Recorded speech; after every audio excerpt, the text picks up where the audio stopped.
The Fright Before Christmas Night, Shadow of Krampus, by Greatness Brooks, 7th grade, Buhrer Dual Language Academy.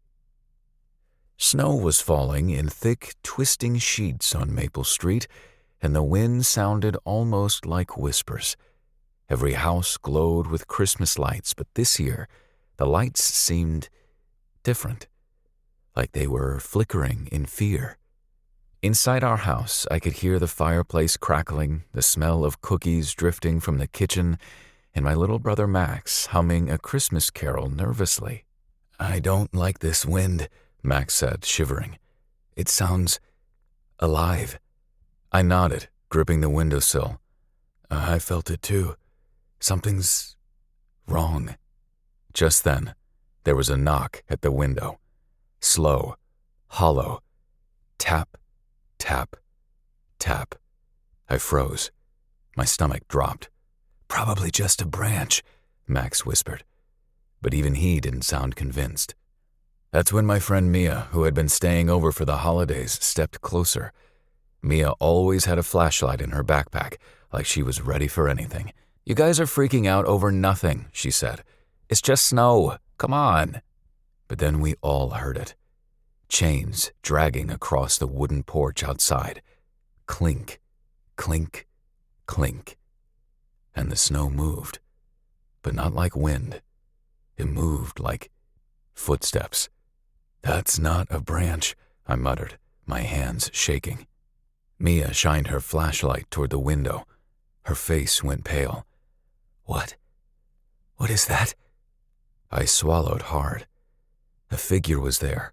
Tall, horned, eyes glowing red, fur black as soot.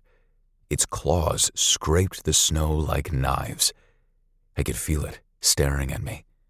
My Christmas spirit wanted to tell me everything would be okay, but my fear froze me in place. Krampus growled, and the sound rattled my teeth. "The naughty are mine," he hissed. Max gasped. I didn't mean to be bad, I swear." "You're lying," Krampus said, his tongue flicking out like a snake's. "All liars go with me." Before I could move, his claw shot out, grabbing Max's ankle. He yanked him up, and for a horrifying moment I thought my brother was gone. I could feel the air turn icy, like the frost itself was alive, crawling over my skin. "Let him go!" I shouted, my voice cracking. Mia stepped forward, her flashlight pointed like a sword. "He's not taking him! Back off, monster!" Krampus hissed and turned toward her, and for a moment, I thought we were done for. Then he bellowed in a voice that sounded like broken ice and fire. "Cowards! I hunger." I remembered the stories I had read about Krampus. He feeds on fear, but courage weakens him. My Christmas spirit flared up. "I'll take him instead," I yelled, stepping in front of Max. "He's my brother. He's good. I'm the one who dared him to sneak cookies." Krampus froze. His red eyes narrowed. "You sacrifice yourself?" "Yes," I said, teeth chattering. "Take me, not him." Mia shouted. "He's brave. You can't win against him." The chains rattled violently. The air swirled with frost, and for a terrifying second, it felt like we were being pulled into the snow itself. Then something miraculous happened. Krampus's growl became a hiss of frustration. He dropped Max into the snow, and the world around us began to twist and blur. Suddenly, we were standing in a dark, frozen forest. The trees were twisted, black, and dripping with icicles that looked like teeth. The moon glowed red, casting long shadows. The wind whispered like 1,000 voices. I could hear the faint cries of children somewhere beyond the trees. Krampus dragged Max toward a cave that glowed with firelight, and I could see the flicker of frozen skeletons and toys that had been shattered. "Run!" Mia yelled, grabbing my arm. "He can't take both of us if we fight." I sprinted after him, my heart hammering. "Take me instead. He's my brother," I shouted again. The cold ripped through me, but somehow my Christmas spirit, hope, love, courage, kept me moving. Krampus stopped, his chains rattling louder than ever. "Your courage burns. It is unbearable," he growled. He took a step toward me, his claws outstretched. For a moment, I thought I was done for. "Now, Mia!" I yelled. She swung the flashlight like a hammer.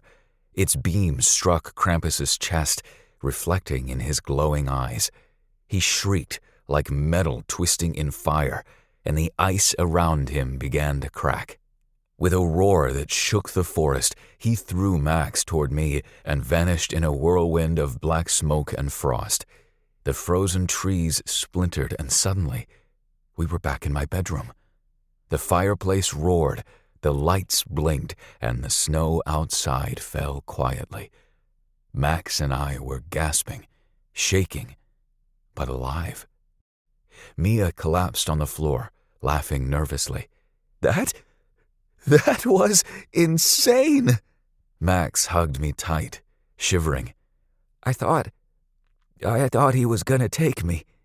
I smiled, even though my hands were still cold and trembling. We survived. Christmas is still here." When morning came, the sun glowed on the snow outside. Presents were under the tree, but sitting on top of them was one black lump of coal. Carved into it, jagged and frightening, was one word: "Remember."